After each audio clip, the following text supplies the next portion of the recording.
Bismillahirrahmanirrahim. Assalamualaikum warahmatullahi wabarakatuh. Salam sejahtera kepada semua anak-anak pelajar yang ada pada hari ini. Hari ini jumpa lagi dengan Guru Alfiah Nikling.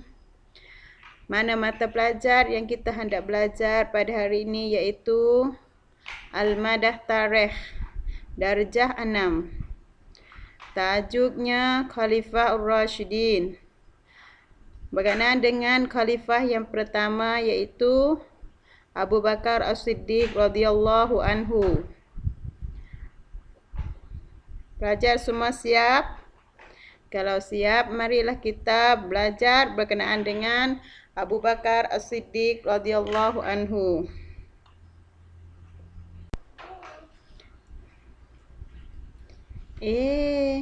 Siapa yang tergolong dari golongan Khalifah Rashidin?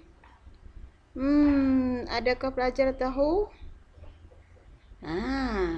Jom kita belajar bersama-samanya.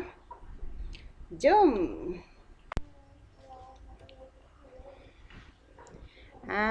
Khalifah Rashidin. Khalifah Rashidin ada semua 4. Yang pertama iaitu Abu Bakar As-Siddiq. Yang kedua Umar bin Khattab.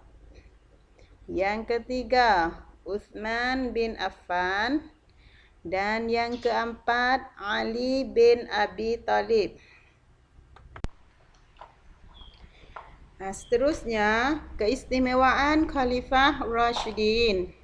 Keistimewaan iaituความพิเศษของ Khalifah Rashidin เป็นอย่างไรกันบ้าง Yang pertama, golongan yang terpilih untuk membambung gagasan dan kepimpinan Rasulullah sallallahu alaihi wasallam.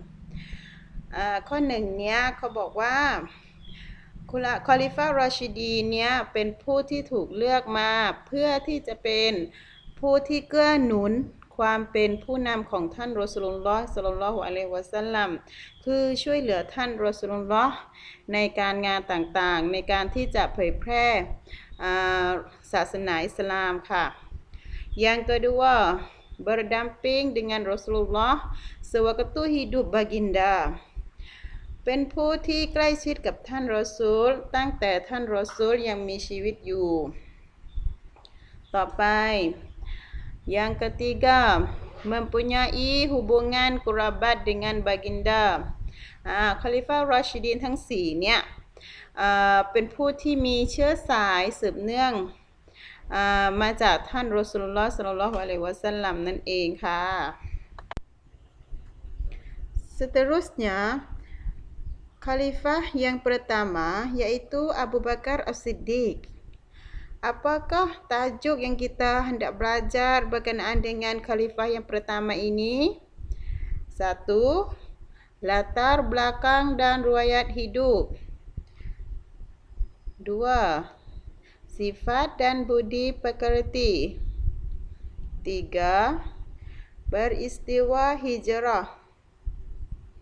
Yang keempat, pelantikan menjadi khalifah. Dan yang terakhirnya, Abu Bakar As-Siddiq meninggal dunia.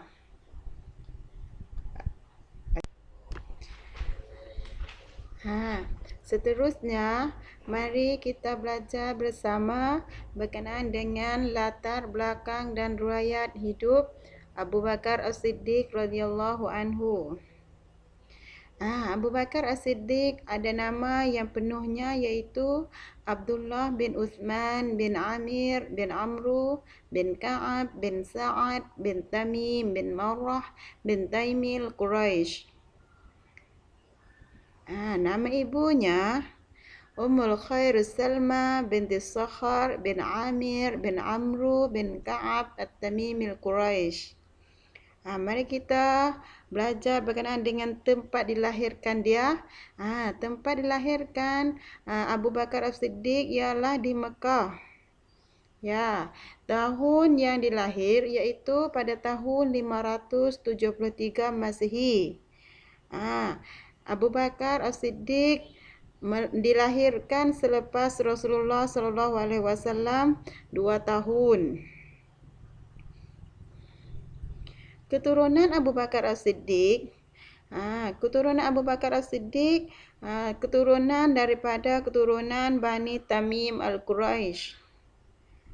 Gelaran Abu Bakar As-Siddiq ialah Atiq dan As-Siddiq. Itu ialah latar belakang dan riwayat hidup khalifah yang pertama Abu Bakar As-Siddiq radhiyallahu anhu. Seterusnya, mari kita belajar berkenaan dengan sifat dan budi pekerti. Sifat dan budi pekerti Abu Bakar As-Siddiq radhiyallahu anhu iaituคุณลักษณะนิสัยของท่าน Abu Bakar As-Siddiq นั่นเองค่ะ Yang pertama, beliau mempunyai budi pekerti yang mulia. ท่าน Abu Bakar เนี่ยเป็นคนที่มีลักษณะนิสัยที่ดีงาม bersopan santun, tidak pernah minum arak. พูดจาไพเราะแล้วก็ไม่เคยดื่มเหล้าเลย Yang kedua, beliau bersifat lemah lembut pada perkataan. เวลาพูดเมื่อไหร่จะพูดแต่ความจริง พูดจาไพเราะพูดแต่ความจริง berhati jujur และมีความซื่อสัตย์ในคำพูด ต่อไป yang ketiga, beliau merupakan sahabat yang sangat pemurah. ท่าน Abu Bakar เนี่ยเป็นผู้ที่มีจิตใจเมตตา contohnya yaitu ตัวอย่างเราสามารถดูได้จาก beliau membeli dan memerdekakan setiap hamba yang diseksa. ท่านจะเป็นผู้ที่ซื้อทาสไถ่ทาส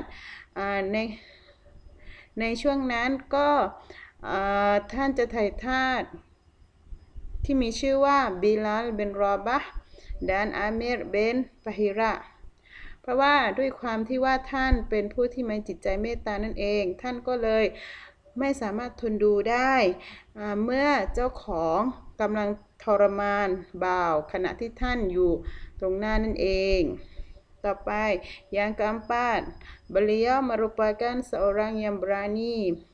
ท่านจะเป็นผู้ที่มีจิตใจกล้าหาญdapat dilihat ketika beliau selalu membela Rasulullah sallallahu alaihi wasallam ซึ่งเราสามารถที่จะดูได้จากการที่ท่านอบูบักรกับท่านรอซูลได้ฮิจเราะห์ไปยังมาดีนะห์นั่นเอง ท่านจะดูแลท่านรอซูลเป็นอย่างดีในขณะฮิจเราะห์ไปยังมาดีนะห์นั่นเองค่ะ Seterusnya, peristiwa hijrah Abu Bakar As-Siddiq radhiyallahu anhu คือเหตุการณ์การอพยพของท่านอบูบักรอัสซิดดีก radhiyallahu anhu นั่นเองค่ะ Setelah ramai dari kalangan orang-orang Islam berhijrah ke Madinah หลังจากที่ผู้คนที่นับถือศาสนาอิสลามได้อพยพไปยังมาดีนะห์ Pada masa itu Rasulullah sallallahu alaihi wasallam dan Abu Bakar As-Siddiq radhiyallahu anhu masih lagi menetap di Mekah ในขณะนั้นท่านรอซูลกับท่านอบูบักรอัสซิดดีกก็ยังคงพำนักอยู่ที่เมืองมักกะห์นั่นเองค่ะ เป็นเพราะอะไรทำไมทั้งสองถึงยังไม่ได้อพยพไปพร้อมกับผู้คนเหล่านั้น Kerana menunggu wahyu daripada Allah Kerana เพื่อที่จะรอวะฮยูจากอัลลอฮ์นั่นเองค่ะ Seterusnya peristiwa hijrah Abu Bakar As-Siddiq radhiyallahu anhu. Semasa Rasulullah sallallahu alaihi wasallam dan Abu Bakar As-Siddiq radhiyallahu anhu menunggu wahyu daripada Allah Subhanahu wa taala. Lalu tu apakah mereka membuat persiapan untuk hijrah ke Madinah?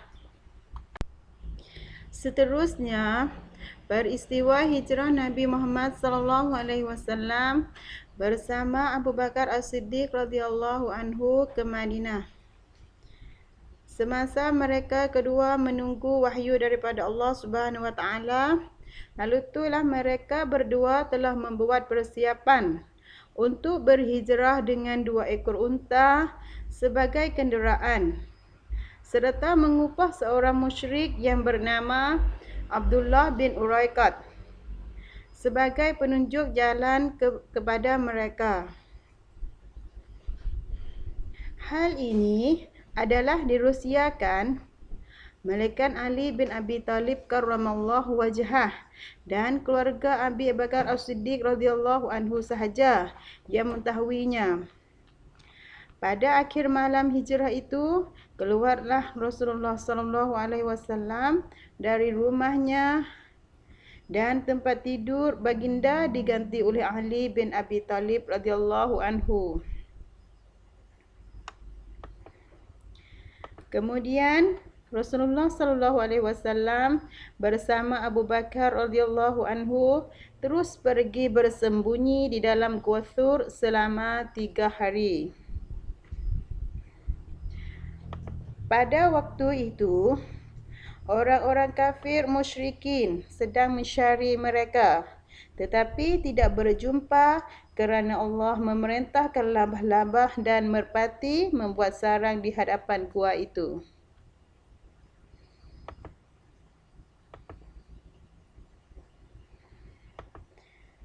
Mereka berdua terus berhijrah ke Yathrib ataupun di Madinah dan sampai ke sana dengan selamat, serta disambut oleh penduduk Yathrib dengan riang dan gembira.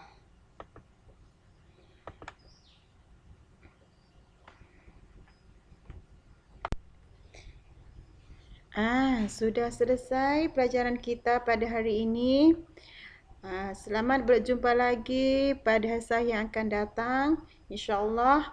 Bagi hari ini, wabillahi taufik wal hidayah. Wassalamualaikum warahmatullahi wabarakatuh. Sekian, terima kasih.